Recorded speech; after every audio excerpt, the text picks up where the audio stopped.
বন্ধুরা, রাশিয়া থেকে ভারতে তিনটে এমন মহাশক্তিশালী হাতিয়ার আসছে যার দমে ভারত না শুধু ভারত মহাসাগরে বরং দক্ষিণ চীন সাগরেও চাঞ্চল্য সৃষ্টি করবে।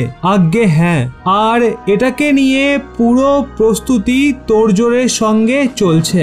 ভারতের জন্য S-400 যতটা মহত্বপূর্ণ তার থেকেও কয়েক গুণ বেশি মহত্বপূর্ণ হতে চলেছে এই হাতিয়ার। কেন? কারণ S-400 এর মতো হাতিয়ার তো ভারত অলরেডি তৈরি করে ফেলেছে আর তার থেকেও উন্নত হাতিয়ার তৈরি করছে। কিন্তু যেই হাতিয়ার রাশিয়া থেকে ভারতে আসছে সেরকম হাতিয়ার ভারতের পুরো সেনাবাহিনীতে একটাও নেই। সেক্ষেত্রে ভারত এখানে চীনের জন্য একটা ভীষণই বড় বিপদ ডেকে আনছে। এই হাতিয়ারের ব্যাপারে আপনাদের সমস্ত তথ্য দেব। এর কি কি বিশেষত্ব রয়েছে, ভারত কি এটাকে চীনের বিরুদ্ধে ব্যবহার করতে পারবে, সমস্তটাই বিস্তারিত বলছি। বন্ধুরা, আমরা ফিরে যাই 2019-এ।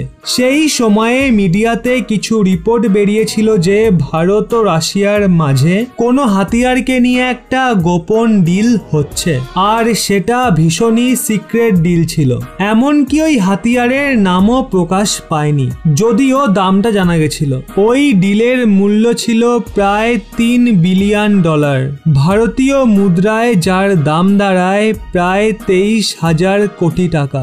মানে হাতিয়ার ভীষণই বড় ছিল। তারপর 2020-তে সেই হাতিয়ারকে নিয়ে সরকারের তরফ থেকে কিছু ডিটেলস সামনে আসতে শুরু করে, আর এটা জানা যায় যে ভারত এখানে $3 বিলিয়ন তিনটে ভীষণই মহত্বপূর্ণ সাবমেরিন নিতে চলেছে। আর সেগুলো যেমন তেমন সাবমেরিন নয়, অ্যাকুলার 2 ক্লাসের। এতে লাগানো রয়েছে ইন্টিগ্রেটেড সোনার সিস্টেম, যেটা অনেকটা দূর থেকে কোনো রকম শোরগোল না করে শত্রুপক্ষের লোকেশন ট্র্যাক করতে পারে। এটাকে দুনিয়াতে সব থেকে উপযুক্ত বলে মনে করা হয়। এরই সাথে আপনাদের বলি, এই সাবমেরিনকে ভারতে সাপ্লাইয়ের আগে অনেক হোল করা হচ্ছে। এই সাবমেরিনের সার্ভিস লাইফকে বাড়ানো হচ্ছে, এতে নতুন টেকনোলজি ইন্টিগ্রেট করা হচ্ছে। শুধু এটুকুই নয়, এই সাবমেরিনকে স্পেশালি ভারতীয় উপদ্বীপের জন্য মডিফাই করা হচ্ছে, যাতে সেটা সহজে সার্ভাইভ করতে পারে ভারত মহাসাগরে। এর কিছু কি ফিচার্সও আপনাদের বলছি। এই সাবমেরিন সমুদ্রের নিচে প্রায় 530 মিটারের গভীরতায় গিয়ে এই সাবমেরিন 55 কিলোমিটার প্রতি ঘন্টার গতিতে এগোতে পারে, যেখানে সাধারণ সাবমেরিন মূলত 300-350 মিটার গভীরতা পর্যন্ত যেতে পারে। তাহলে ভাবুন সেই সাবমেরিন কতটা পাওয়ারফুল হবে। যদি এবার বলা হয় ভারত এটা কবে হাতে পাবে, 2025-এ এটা ভারতের হাতে চলে আসবে। 4 বছর পর ভারত রীতিমতো এর ডেলিভারি পেতে থাকবে, আর এটা প্রায় 10 বছরের জন্য লিজে রয়েছে। মানে এটা 2035 সাল পর্যন্ত ভারতীয় নৌসেনায় নিযুক্ত থাকবে। এরই সাথে আপনাদের বলি, ভারত সদ্যই রাশিয়াকে তার একমাত্র নিউক্লিয়ার অ্যাটাক সাবমেরিন ফিরিয়ে দিয়েছে। সেক্ষেত্রে অনেকের মাথাতেই চিন্তা এসেছে, তাহলে ভারতের সিকিউরিটির কি হবে? তাহলে পরবর্তী 4 বছর ভারত কিভাবে সার্ভাইভ করবে? ভারত কাল তার যে নিউক্লিয়ার অ্যাটাক সাবমেরিন পাঠিয়েছে INS চাকরা, সেটা কিছু মাস পরেই ফিরে আসবে। আর তারপর আগামী 4 বছর INS চাকরা আর যে INS আরিহান্ত, INS আরিঘাট রয়েছে, এই তিনটে মিলে মহল সামলাবে। আর 4 বছর পর ভারতের কাছে আরো 3টে নিউক্লিয়ার অ্যাটাক সাবমেরিন চলে আসবে। আর 2030 পর্যন্ত তো ভারতের ফায়ার পাওয়ার চীনের থেকে অনেক গুণ বেড়ে যাবে। কেন?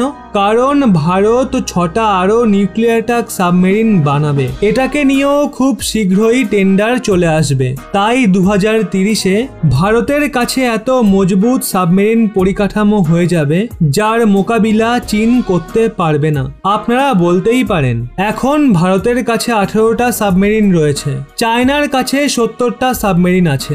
ভারত যদি আরো 10টাও বানিয়ে নেয় তাহলে ভারতের সাবমেরিনের সংখ্যা তো কেবল 28-এ পৌঁছাবে। কিন্তু আপনাদের বলি, চীনের কাছে বেশিরভাগ যে সাবমেরিন রয়েছে সেগুলো ডিজেল সাবমেরিন, আর ভারতের কাছে বেশি রয়েছে নিউক্লিয়ার সাবমেরিন।